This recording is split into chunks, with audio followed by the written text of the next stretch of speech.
Hi friends, myself Ryan Sani, पवित्रा education classes point पे के platform पर मैं यहाँ एक टॉपिक लेके चल रहा हूँ और vector the tools of A physics.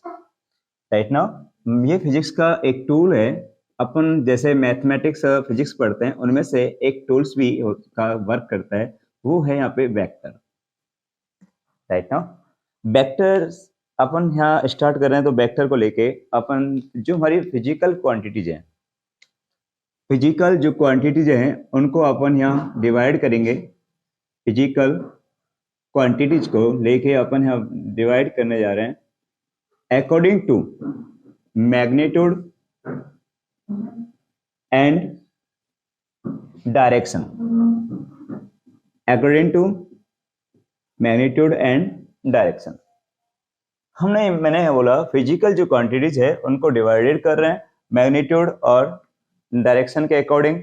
तो that's physical quantities, to types of quantities. Right now first एक है scalar quantities. Scalar quantities that's अदिश राशि।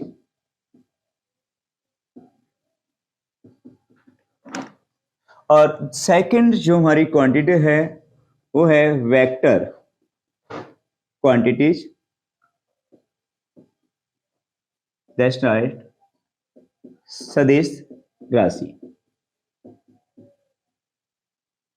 मैंने कहा वेक्टर टूल्स है फिजिक्स का, और हम टूल्स में वेक्टर में फर्स्ट टॉपिक जो स्टार्ट किया है वो फिजिकल क्वांटिटीज स्टार्ट किया है, और मैंने डिवाइडेड किया फिजिकल क्वांटिटीज को according to magnitude and direction.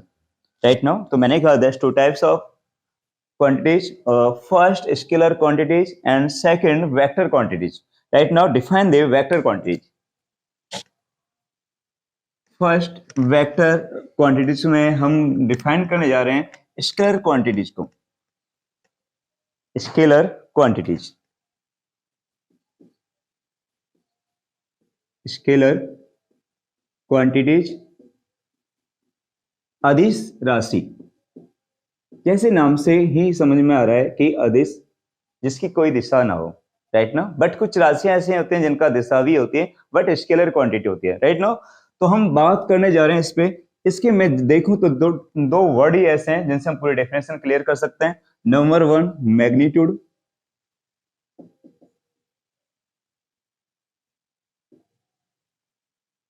यहां मैग्नीट्यूड इसका मैं बात करें मैग्नीट्यूड मतलब परिमाण, सर्टेन होता है, निश्चित होता है। कैसा है यहाँ पे निश्चित है। राइट नाउ बट डायरेक्शन दिशा, दिशा निश्चित नहीं होती है, अनिश्चित होती है, अनसर्टेन, अनिश्चित। जो दिशा है यहाँ पे वो अनिश्चित होगी, और हम बात करें यहाँ पे मैंने कहा मैग्नीट्यूड वो कैसे होगा, निश्चित होगा। राइट नाउ सर्टेन होगा। इसलिए अपन इसे बात कर लेते हैं यहाँ के एक और मैंने कहा ये सबसे मेन पॉइंट होता है does not follow vectors law.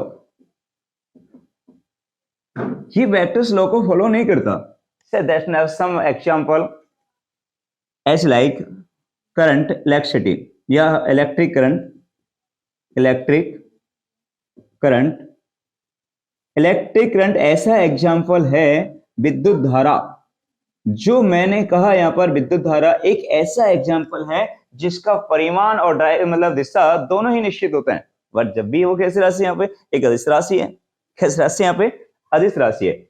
मैंने यहाँ बात की विद्युत धारा और परिमाण दोनों ही निश्चित होते हैं, क्योंकि जो हमारी इलेक्ट्रिक करंट है वो एल्जेब्रिक सम का फॉलो करता है, या हमारे कहा यहाँ पे सदिश राशियों के मतलब संयोजन के नियम जो हैं उनका पालन नहीं करता। दोबारा से रिपीट करता हूँ, फ्लो में बोल गया मैंने कहा जो हमारा विद्युत धारा है वो सदिश संयोजन जो हमारे वेक्टर्स लॉ हैं उनका फॉलो नहीं करता या उनका अनुसरण नहीं करता है।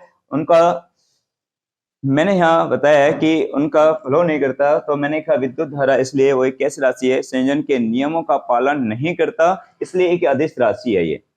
इसके बाद अनेक भी हमारे एग्जाम्पल हैं अन्य। ये एग्जाम्पल एक स्पेशल था। एक मैंने कहा ताप, टेम्परेचर, ये बहुत फेमस रहा है। Temperature, that's now scalar quantity. Right now time, समय। समय भी यहाँ एक स्केलर क्वांटिटी है। टाइम जो सबसे ज्यादा पूछे जाते हैं कंपटीशन, जितने कंपटीशन में मैं बात करूं सबसे ज्यादा पूछे जाते हैं ये एग्जांपल। एक ताप, एक समय को लेके हमारा ये जो है स्केलर क्वांटिटी है, एक अदिश राशि है ये दोनों। और भी बहुत सारे एग्जांपल अपन ले सकते हैं कि जैसे लाइक मैंने कहा दूरी, डिस्टेंस, एंड यहाँ पे स्पीड, वर्क, स्पीड मतलब चाल। राइट नाउ इसके यहाँ work, that's also scalar quantity. कार्य, दैट्स ना कार्य हो या हमारी एनर्जी हो, ये सभी स्केलर क्वांटिटी है। एनर्जी, ऊर्जा, ये सभी स्केलर क्वांटिटी के एग्जांपल हैं हमारे। मैंने कहा यहाँ पर इतने दो वर्ड बहुत होते हैं कि जो हमारा मैग्नीट्यूड होता है वो सर्टेन होता है, डायरेक्शन अनसर्टेन होता है, तो मतलब निश्चित होता है, परिमाण और दिशा, बट डज नॉट फ्लो।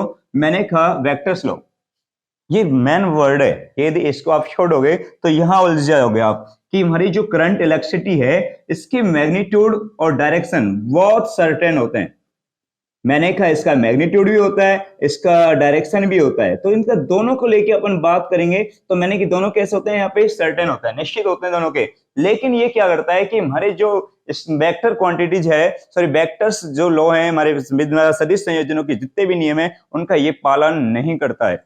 इसलिए जो विद्युत धारा है, जो क्वांटिटी है, वो एक तरीके से अदिश राशि है। राइट नाउ मैं चलता हूं आगे टॉपिक पे। मैं यहाँ पे चलता हूं स्केलर क्वांटिटी के बाद मैंने यहाँ बात की वेक्टर क्वांटिटी पे। और जो वेक्टर क्वांटिटी है ना बहुत सिंपल सा है।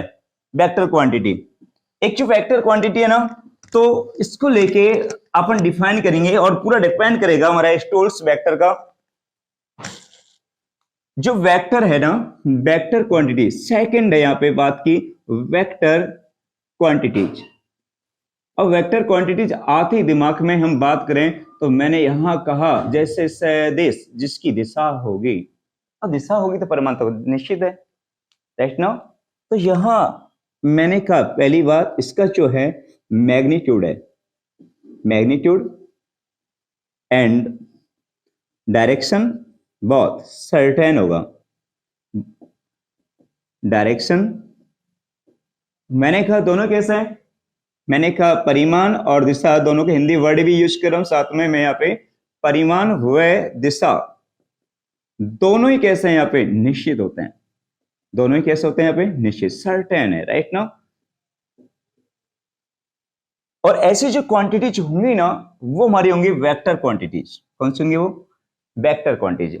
तो ये जो हमारी वेक्टर क्वांटिटीज होगी वो एक तो हमारे जितने वेक्टर्स लॉ हैं उनका मतलब फॉलो करेगी, यहाँ पे वेक्टर्स लॉ का क्या करेगी, यहाँ पे फॉलो करेगी। राइट नाउ ये वेक्टर्स लॉ का फॉलो करती है, बट दैट्स अलजेब्रिक सम या algebraic law that's does not follow. Right now only vectors law का फॉलो करती है। इस पे अपन और भी बात कर लेते हैं। हाँ, जो हमारी वेक्टर क्वांटिटीज है टू टाइप, पहली बात तो एक स्टेप और मैं लूंगा यहाँ पे, दोबारा से रिपीट कर रहा हूं सॉरी। और जो हमारी वेक्टर क्वांटिटीज को हम रिप्रेजेंट करते हैं, वेक्टर जो क्वांटिटीज है उसको जो रिप्रेजेंट करेंगे हम लोग उसके ऊपर एक एरो लगा के रिप्रेजेंट करते हैं कि जो हमारी क्वांटिटी है उसके ऊपर क्या लगाएंगे, हम यहाँ ऐसे एक एरो लगाते हैं, एक एरो लगा के उसको रिप्रेजेंट करते हैं। मैंने कहा क्या लगा यहाँ पे एरो। ये एरो का मीन्स क्या होता है, जैसे मैंने कहा ये एरो है, दैट्स नाउ ये टेल है इसका, और ये हेड होता है। ये क्या होता है, हेड। एज लाइक कोई भी जो वेक्टर्स होगा उसकी जो लेंथ होगी, जैसे ओ पी है ये और ये ए वेक्टर है, तो ए वेक्टर बराबर इक्वल होगा ओपी वेक्टर के। जो भी कोई सदिश होगा उसका मैग्नीट्यूड उसकी लेंथ के इक्वल होता है। तो मैंने यहाँ व्यक्त किया कि ए वेक्टर बराबर क्या होगा, ओपी वेक्टर होगा। राइट ना, ये हमारा छोटा सा टॉपिक है, दोबारा से रिपीट कर लेते हैं अपन एक बार। ये कौन है, वेक्टर क्वांटिटीज है। वेक्टर क्वांटिटीज होता कौन है कि जिसका मैग्नीट्यूड और डायरेक्शन सर्टेन होगा, निश्चित होगा, और इसकी मैंने यहाँ पे वेक्टर्स लॉ का ये फॉलो करेगा। वेक्टर क्वांटिटीज को हम किससे रिप्रेजेंट करेंगे? एरो पे हमारी जो क्वांटिटीज होगी उसके ऊपर एरो लगा के रिप्रेजेंट करते हैं। एज लाइक जैसे ए वेक्टर मैंने व्यक्त किया यहाँ पे, इसको मैंने व्यक्त किया ओपी वेक्टर। चलते हैं आगे थोड़ा सा, इसका और भी हम विस्तार से थोड़ा सा लेंगे थोड़ा टॉपिक को। और वेक्टर्स, टू टाइप्स का वेक्टर क्वांटिटीज होती हैं। मैंने कहा टू टाइप की वेक्टर क्वांटिटीज होती हैं। फर्स्ट वेक्टर क्वांटिटी, उनमें से फर्स्ट कौन सी है? एक होती है हमारी polar vector quantities, right now polar vector quantities है, और दूसरी होती है यहां पर एक्सियल वेक्टर क्वांटिटीज। दो टाइप की हैं, एक तो है पोलर, एक है यहां पर एक्सियल। ये तो होते हैं हमारे जो ये क्वांटिटीज होती हैं वो हमारे लीनियर मोशन करती हैं। यहाँ पे इतना ही बड़ बहुत है इसके लिए समझने के लिए, और ये हमारी सर्कुलर मोशन करती हैं around constant axial line. Circular motion करती हैं अराउंड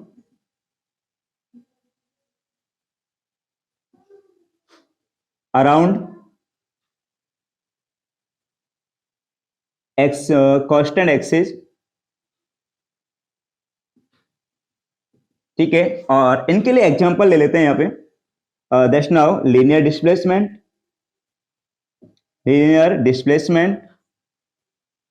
इसका जो हिंदी में मैं बात करूं यहाँ पे लीनियर डिस्प्लेसमेंट पे, वो है यहाँ पे रेखीय विस्थापन।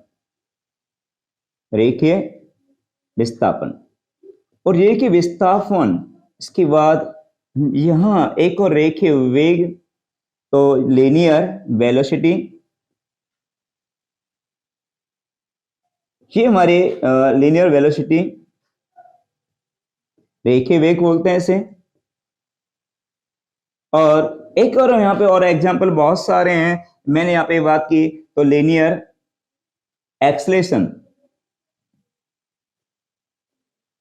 एक्सलेशन,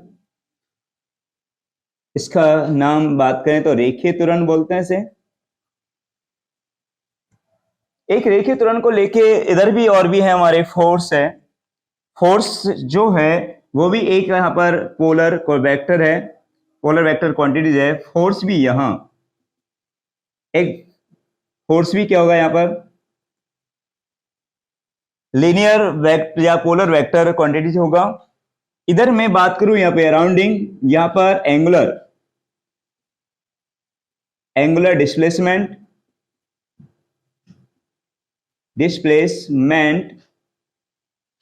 और डिस्प्लेसमेंट का एंगुलर डिस्प्लेसमेंट होता है कोणीय विस्थापन। मैं यहाँ पे सबका नाम हिंदी में बताते जाता हूँ साथ में। एक और लेके चलते हैं यहाँ पे एंगुलर वेलोसिटी। और एंगुलर जो वेलोसिटी है ना, वो है हमारा कोणीय वेग। और यहां जो एक्सलेशन है यहाँ पर लीनियर है, तो यहां पर होगा एंगुलर एक्सलेशन होगा, और एंगुलर एक्सलेशन होगा कोणीय संवेग। इसके बाद हम बात कर रहे हैं इसको लेके, बहुत सारे एग्जांपल हैं, सेवरल टॉर्क भी होगा, बलागुन भी होगा हमारा। इसके साथ साथ हम जितने भी राशियां हैं पढ़ेंगे लीनियर या पे रोटेशनल होगा एक्सिस लाइन के, जो भी क्वांटिटीज होगी हमारी वो सारी क्या होगी यहाँ पर एक्सियल वेक्टर क्वांटिटीज होंगी, और मैंने कहा पोलर वेक्टर क्वांटिटीज होगी, राइट नाउ। इसके बाद अपन जो स्टार्ट कर रहे हैं, इसकी टाइप ऑफ वेक्टर्स में मैं यहाँ पे शॉर्ट एक चार्ट लेंगे और वो चार्ट से पूरा ये हमारे क्लियर हो जाएगा। मैंने कहा टाइप ऑफ वेक्टर, एक होता है हमारा इक्वल वेक्टर हिंदी में बात करें तो समान सदिश। एक और नाम दिया है इसका, समतुल्य सदिश। समतुल्य सदिश। समतुल्य सदिश को लेके हम डिफाइन कर लें यहाँ पे। मैंने कहा ज्यादा हम फालतू बकवास नहीं करेंगे, इन पे छोटी छोटी बातों को फोकस करना चाहेंगे। एक तो एक मैग्नीट्यूड एंड डायरेक्शन। मैंने कहा मोर देन टू वेक्टर्स। ये बात किसके लिए लिखी जा रही है? More than two vectors, right now. और उनका मोर देन टू वेक्टर का, मैंने कहा मोर देन टू वेक्टर या टू वेक्टर या more than two vector, two या more than two vectors, magnitude परिमाण और दिशा इक्वल होगा, राइट नाउ। और बिटवीन जो एंगल होगा इनके, सबसे बड़ी बात होती है ये, जो हमें हमारी टेक्निकल चीज को अप्रोच करती है, वहां यहाँ टेक्निकल एंगल यहाँ पे कितना हुआ? थीटा 0 डिग्री होगा। इनके बिटवीन इक्वल वेक्टर में, इक्वल वेक्टर मैंने समान सदिश में, समान सदिश में दो एक ही बात है, पर मैग्नीट्यूड और डायरेक्शन इक्वल है यहाँ पे, और मतलब समान है यहाँ पे। और आगे हम बात करें इनको लेके, इसका जो एंगल होगा वो थीटा बराबर क्या होगा? 0। जो टेक्निकल अप्रोच करता है, ये टेक्निकल अप्रोच, मैंने यहाँ पे दोबारा से इसका डायग्राम बनाते हैं अपन। जैसे कोई दो सदिश है, ए वेक्टर और बी वेक्टर, इनका मैग्नीट्यूड इक्वल है। ए वेक्टर इक्वल मैग्नीट्यूड बराबर है वी का, दैट्स नाउ थीटा बराबर क्या है? यहाँ पे 0 डिग्री है। ये सबसे बड़ी बात है जो हमको आना चाहिए। जितने भी हमारी कंपटीशन है उनमें सबसे बड़ा अप्रोच करते हैं इस बात को लेके। नंबर 2 जो अपन स्टार्ट कर रहे हैं, जो हमें बड़ा परेशान करता है, एक है जीरो वेक्टर। इसे हिंदी में बात करें तो शून्य सदिश कहा जाता है। शून्य सदिश, वही मैं एक बात कहूंगा, मैग्नीट्यूड। इसका मैग्नीट्यूड क्या होगा इस वेक्टर का? 0। जैसे नाम है उसका मैग्नीट्यूड भी क्या होगा? 0 होगा। बट इसका सबसे जो फेमस रही है डायरेक्शन, वो पूछी गई है नीट के एग्जाम में भी काफी बार पूछा गया ऐसा क्वेश्चन को कि इसकी डायरेक्शन क्या है। इसका नाम डायरेक्शन, वैसे इंग्लिश वर्ड यूज करते हैं तो अनसर्टेन होता है, बट हिंदी में एक वर्ड यूज किया गया है इसके लिए, अनुधार्य। मतलब कोई निश्चित नहीं है, शायद मेरे हिसाब से इसका मतलब यही होगा इसका। अगले हम इसको जो रिप्रेजेंट करेंगे इसको जीरो वेक्टर से। How can find out G zero vector? एक तो हम जीरो वेक्टर को या तो हम किसी वेक्टर का मल्टीप्लाई 0 से करते हैं तब प्राप्त करते हैं, या किसी जीरो वेक्टर को हम 0 में डिवाइड करके भी प्राप्त करते हैं, या हम किसी, यदि हम बात की यहाँ पे इसको जीरो वेक्टर से हम रिप्रेजेंट कर रहे हैं तो बहुत सबसे पहली बात तो इसका मैग्नीट्यूड 0 होगा। इसकी डायरेक्शन बहुत फेमस रही है, इसका नाम हमने कहा अनुधार्य होता है। ये मैंने दो वेक्टर पढ़ाए हैं, पर इक्वल वेक्टर लिया और दूसरा मैंने कहा इक्वल वेक्टर, जैसे नाम से आते दिमाग में आ जाना चाहिए, समान सदिश, जिसमें मैग्नीट्यूड और डायरेक्शन कैसा होगा? इक्वल होगा। इसका टू वेक्टर्स या more than two vectors, right now direction and magnitude क्या होगा? इक्वल होगा। कैसे होगा? यहाँ पे इक्वल होगा, ठीक है। और दूसरा हम बात कर लेते हैं जीरो वेक्टर। जीरो वेक्टर शून्य सदिश, मैग्नीट्यूड क्या होगा? 0 होगा, और डायरेक्शन मैंने अभी बताया बहुत फेमस क्वेश्चन लेके, मैंने कहा अनुधार्य होगा। इसको रिप्रेजेंट करेंगे अपन यहाँ पे जीरो वेक्टर से। मैंने कहा जीरो वेक्टर को हम कैसे फाइंड आउट करते हैं? ए वेक्टर का यदि किसी एनी वेक्टर का हम मल्टीप्लाई हम 0 से करते हैं, या हम किसी 0 में किसी वेक्टर का डिवाइडेशन करते हैं, तो that's find out the zero vector, find out the zero vector. ये है यहाँ पे। इसके बाद मैं यहाँ पे आगे भी और इनका एक्सप्लेन करने जा रहे हैं, आगे डिवाइडेशन करेंगे अपन। नेक्स्ट है थर्ड टाइप। आप स्क्रीनशॉट ले सकते हैं यहाँ पे, यदि आप उतार नहीं पाएंगे तो कभी बाद में भी रिपीट कर सकते हैं वीडियो को। थर्ड नंबर, एक है अनइक्वल। अनइक्वल मतलब वेक्टर असमान सदिश। अब यहां में बहुत सारी बात है, जैसे मैंने कहा वर्ड वही है, इसमें भी हो गया होगा टू वेक्टर या more than two vector, more than two vector. एक सबसे बड़ी बात, इसके लिए वही वर्ड यूज करेंगे अपन। पहली बात तो मैग्नीट्यूड, परिमाण। परिमाण क्या होगा इसका? अनइक्वल है। और एक है डायरेक्शन, दो वर्ड, दिशा।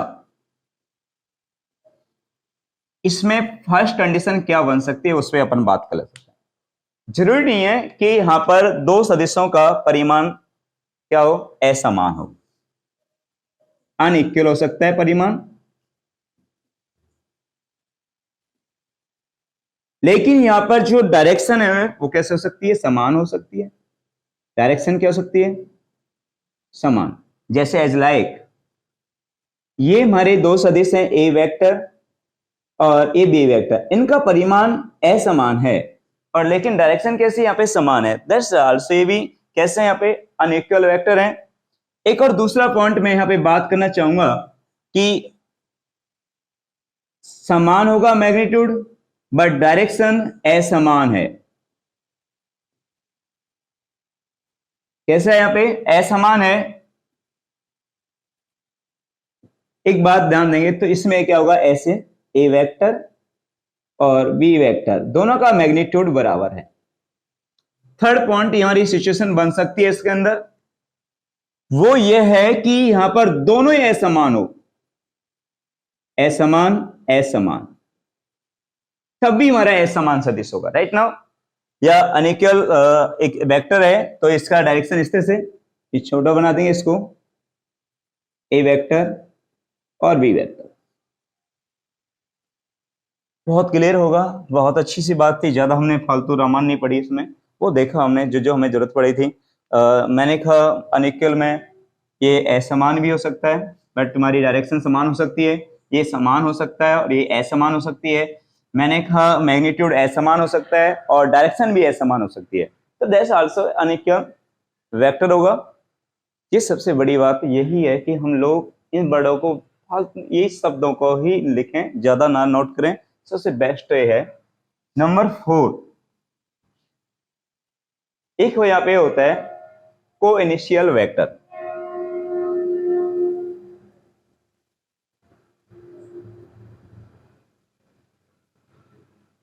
को का मतलब होता है सह प्रारंभिक सदिश, सह प्रारंभिक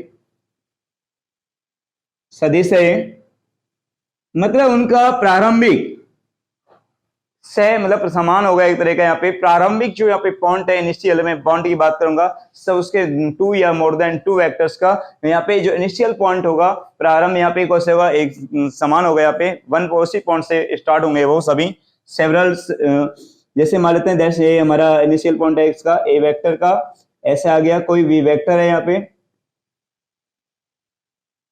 ठीक है, और ये सी वेक्टर। राइट नो, ये होता है हमारे को इनिशियल वेक्टर। यहां हमने 4 टाइप्स के वेक्टर पढ़े, इसके बाद 5 वेक्टर की हम बात करेंगे। थोड़ा सा चलते हैं आगे।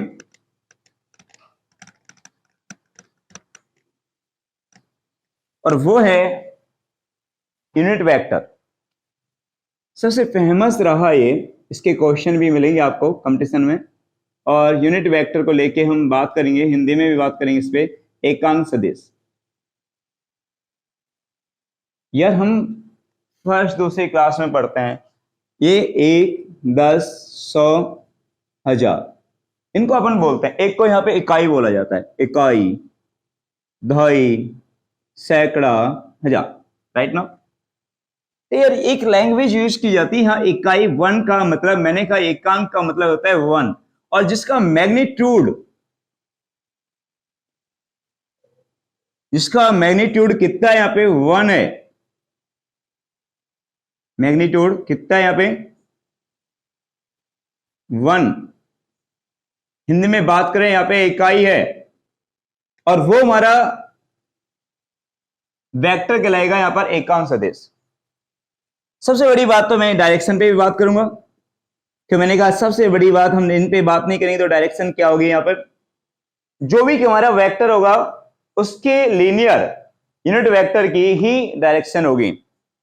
मैंने कहा हिंदी में बात कर लिख देते हैं सीधा शब्दों में, किसी सदिश का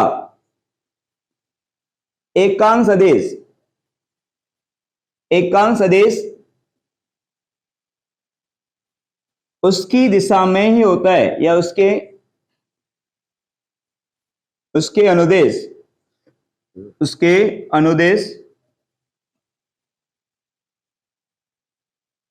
अनुदेश दिशा होती है।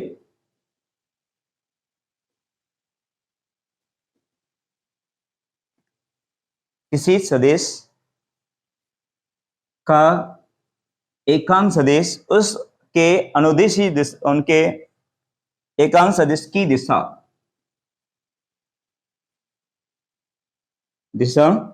उसके सदिश, उसके